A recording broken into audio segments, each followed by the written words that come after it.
Nagbubuhat ka ba ng mga gamit para hindi abutin ng baha o kaya naglilinis ng makapal na putik sa bahay tapos biglang nanikip ang dibdib mo? Pinagpawisan ka ng malamig at parang may nakadagan na mabigat sa puso mo. Ang madalas nating naiisip agad ay napasukan lang ng lamig ang likod natin o kaya simpleng pasma o ngalay dahil sa pagbubuhat. So wag mo itong idaan sa pahid-pahid ng liniment o ipamasahe. Sa panahon ng sakuna, kapag ganyan ang nararamdaman, hindi yan ordinaryong pagod. Posibleng senyalis yan ng heart attack.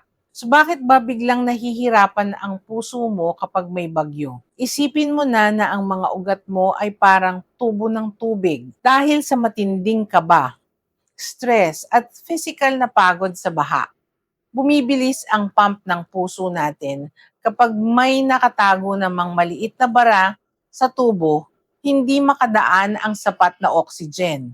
So yung mabilisang solusyon, itigil agad ang anumang ginagawa mo, umupo ka at huminga ng dahan-dahan. At huwag mahihiyang magpatulong para magpadala sa emergency room. Kapag maaga itong nakita, mabilis maluluwagan ng doktor ang baradong ugat. So bakit nga ba dumadami ang inaatake sa puso tuwing may sakuna? Kapag magkasabay na hinahataw ang katawan mo, matinding emosyon sa pag-aalala sa pamilya at sa bahay, tapos sasabayan pa ng matinding pisikal na trabaho sa paglusong sa baha at paglilinis. Minsan nakakalimutan mo pang inumin ng maintenance medicine mo para sa high blood mo. Dahil sa gulo ng sitwasyon, kaya mas lalong nahihirapan ang puso mo.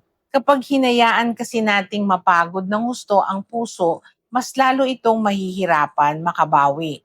Imbis na madali at mabilis sana itong maprotektahan sa tulong ng doktor para mabilis kang makauwi, mauuwi pa tayo sa mas matagal na gamutan na mag-aalala pa ang mga kapamilya mo.